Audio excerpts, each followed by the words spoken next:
Welcome to this comprehensive guide on mastering the physical examination for patients, with a special focus on respiratory and cardiovascular assessment. In this chapter, we'll walk you through the essential objectives, identifying key features to inspect in a patient, performing effective palpation of the chest wall and periphery, and accurately measuring vital signs such as pulse, respiratory rate, blood pressure, and oxygen saturation. By the end, you'll have a clear understanding of the systematic approach required for a thorough and effective patient assessment, setting the stage for high-quality clinical care. The physical examination is structured into 4 major parts: inspection, palpation, measurement of vital signs, and auscultation of breath sounds. While auscultation will be covered in detail in another chapter, this video will focus on the first 3. Each component plays a crucial role in identifying signs of respiratory or cardiovascular disease, ensuring that no detail is overlooked during the assessment. Let's begin by exploring the inspection phase, which starts the moment you enter the patient's room.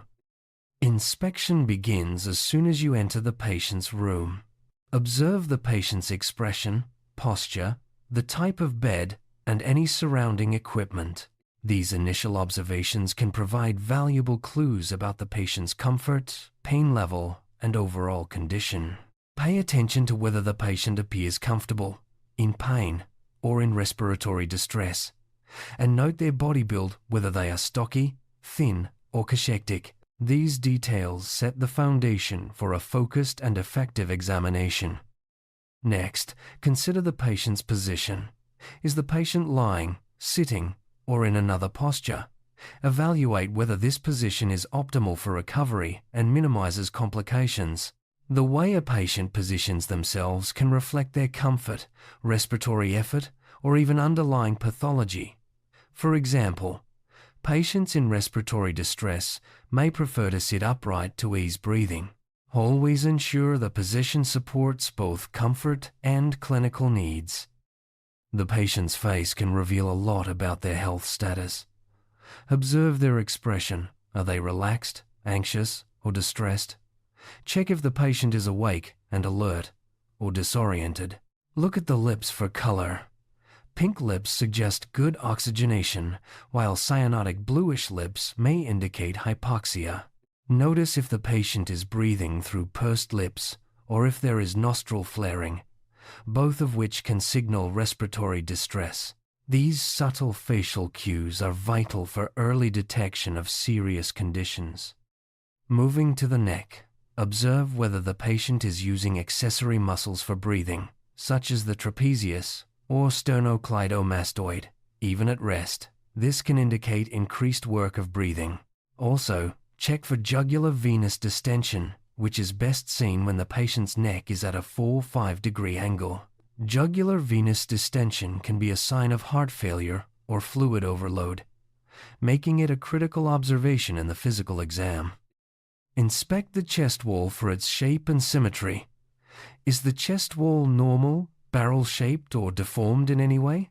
Observe the pattern of breathing, whether it's shallow, deep, or rhythmical. Look for increased effort of breathing, such as indrawing at the diaphragm, supraclavicular fossa, or intercostal spaces. High respiratory rates or asynchronous movement between the rib cage and abdomen can indicate muscle fatigue or severe respiratory distress. Indrawing refers to the inward movement of the intercostal spaces during inspiration, often seen in patients with severe obstructive lung disease.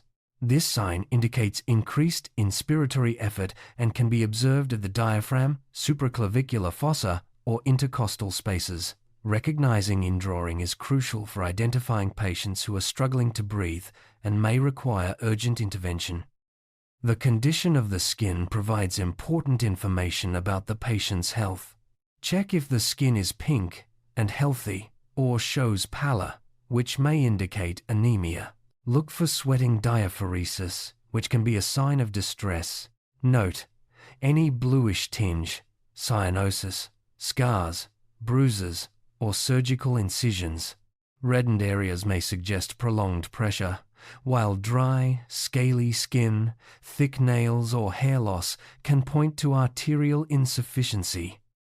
Inspect the extremities for signs such as clubbing of the fingers or toes, which is often associated with chronic respiratory disease. Check for edema and assess its extent. Peripheral examination also includes looking for changes in skin texture, temperature, and the presence of any swelling. These findings can provide clues to both respiratory and cardiovascular conditions. Clubbing of the fingers is a classic sign in individuals with severe respiratory disease. It involves the enlargement of the distal phalanges and the loss of the angle at the base of the nail bed. This finding is important because it can indicate chronic hypoxia or other underlying health issues. Always compare both hands and look for symmetry when assessing for clubbing. Carefully inspect all lines and leads attached to the patient. These may include intravenous lines, oxygen tubes, feeding tubes, urinary catheters, drainage tubes, EKG leads, and oximeter probes. Ensure each line is properly connected, not kinked, and positioned correctly for its function. Proper management of these lines is essential, especially when moving or repositioning the patient to avoid accidental disconnections or complications. Palpation is the next step after inspection. To assess chest wall expansion, place your hands lightly on the patient's chest either anteriorly or posteriorly and ask them to take a deep breath. Observe the symmetry and amount of chest wall movement. Alternatively, use a tape measure at the level of the axilla and xiphoid to quantify chest expansion. Keep in mind that there is significant variability in chest expansion values, even among healthy individuals. When palpating the extremities, assess for temperature. Are the fingers and toes cold or warm? This helps evaluate circulation and the reliability of pulse oximetry readings. Check the range of motion and strength, especially if there are recent surgical incisions or the patient is in a rehabilitation program. Palpate for joint pain and assess for edema, noting if it is pitting, leaves an indentation when pressed. Monitoring vital signs is essential for establishing a patient's baseline status and evaluating their response to changes in position, mobilization, or exercise. Vital signs such as heart rate, blood pressure, and respiratory rate can change rapidly in response to both internal and external factors.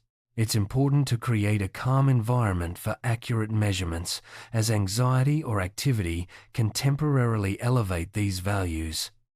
To measure the heart rate, the radial pulse is most commonly used. Place 2 or 3 fingers just lateral to the flexor tendons on the radial side of the wrist, applying gentle pressure until the pulse is felt. Count the beats for 15 seconds and multiply by 4 to get beats per minute. The carotid pulse is preferred if the patient is supine or has fainted, but avoid it during exercise due to risk of fainting.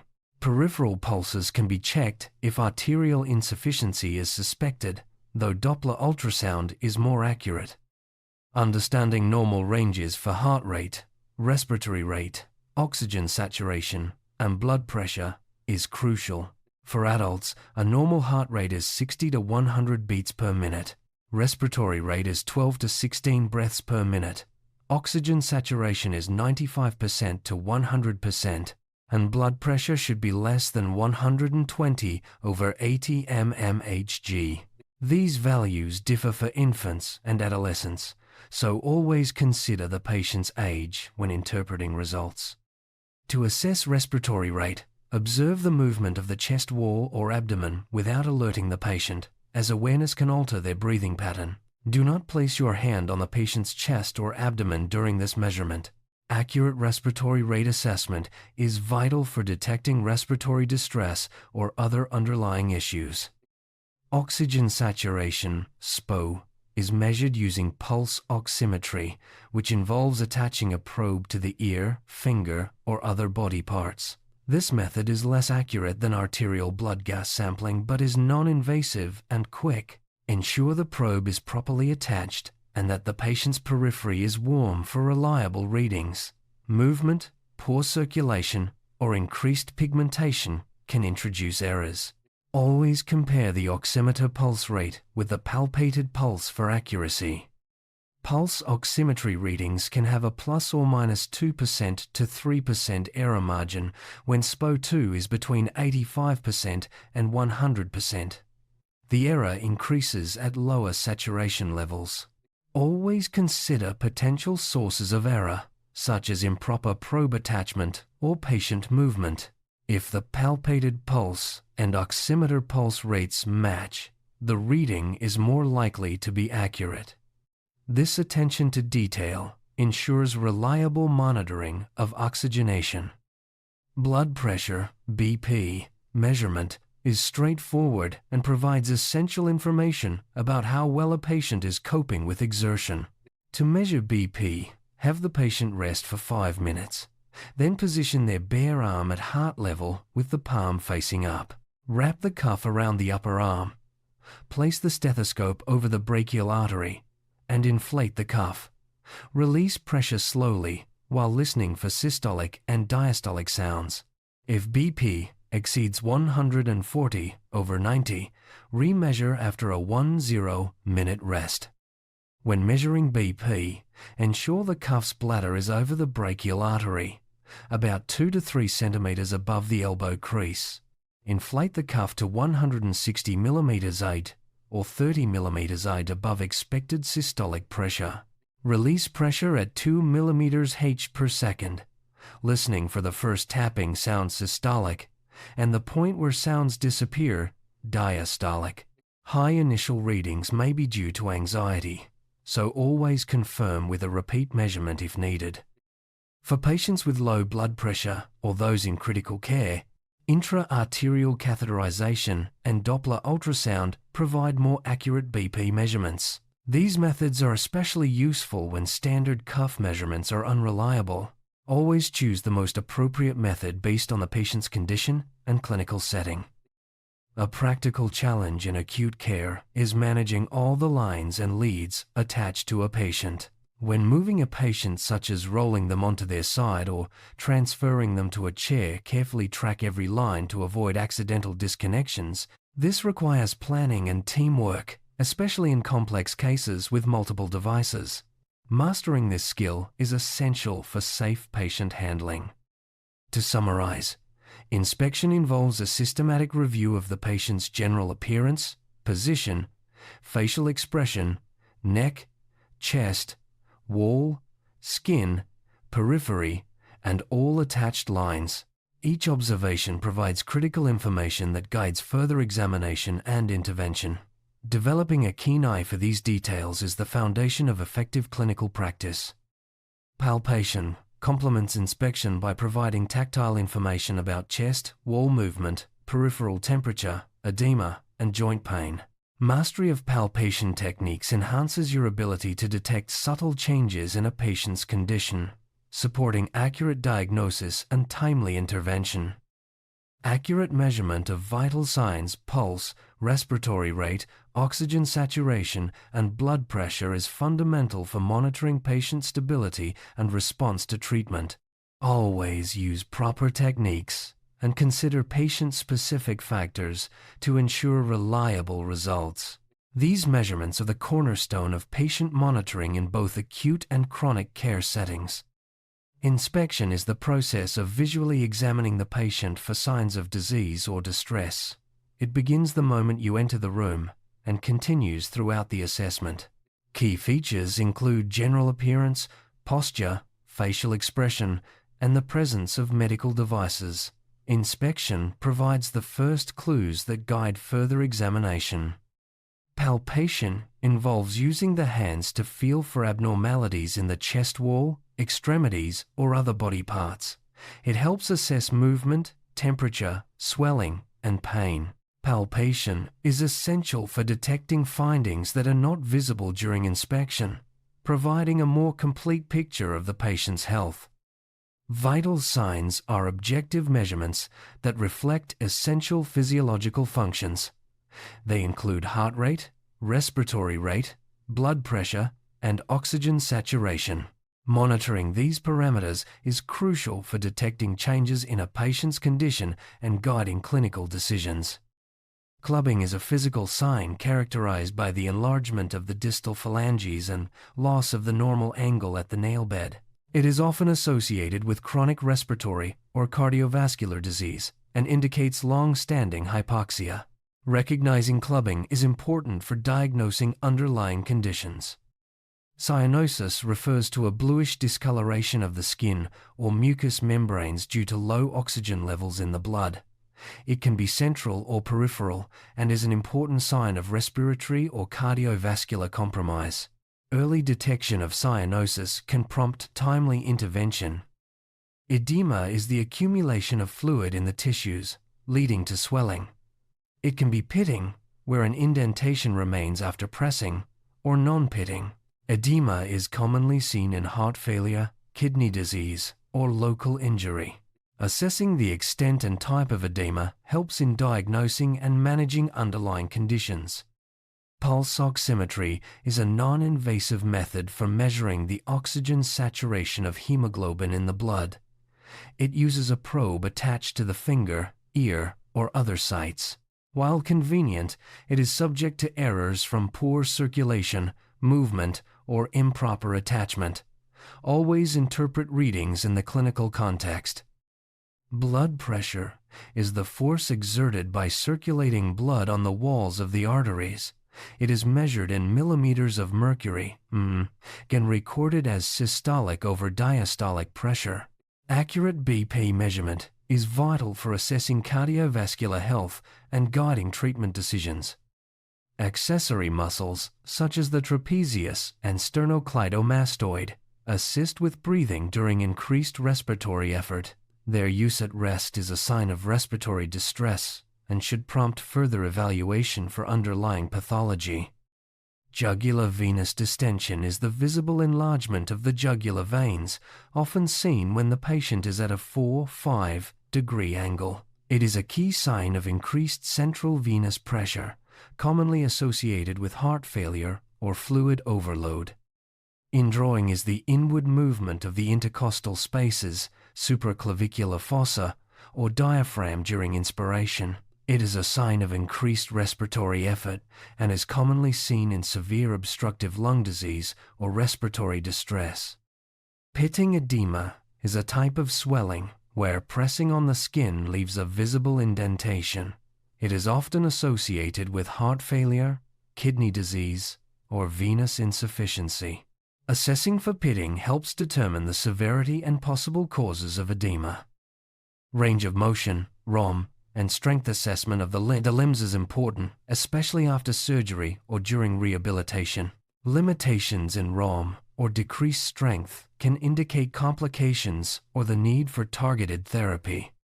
Doppler ultrasound is a technique that uses sound waves to measure blood flow and pressure in the arteries. It is especially useful for assessing peripheral circulation and obtaining accurate blood pressure readings in challenging cases. Systolic pressure is the maximum pressure during heart contraction, while diastolic is the minimum pressure during relaxation. Both are measured during blood pressure assessment and provide key information about cardiovascular health. Heart rate is the number of times the heart beats per minute. It is a vital sign that reflects the body's response to activity, stress, and disease. Monitoring heart rate helps assess stability and detect arrhythmias or other cardiac issues. Respiratory rate is the number of breaths taken per minute. It is a sensitive indicator of respiratory and metabolic status. Changes in respiratory rate can signal distress, infection, or metabolic imbalance, making it a key parameter in patient monitoring. By integrating inspection, palpation, and vital sign monitoring, you can perform a thorough and effective physical examination. These skills are foundational for detecting early signs of respiratory and cardiovascular disease, guiding interventions, and ensuring patient safety. Practice these techniques regularly to build confidence and competence in clinical assessment.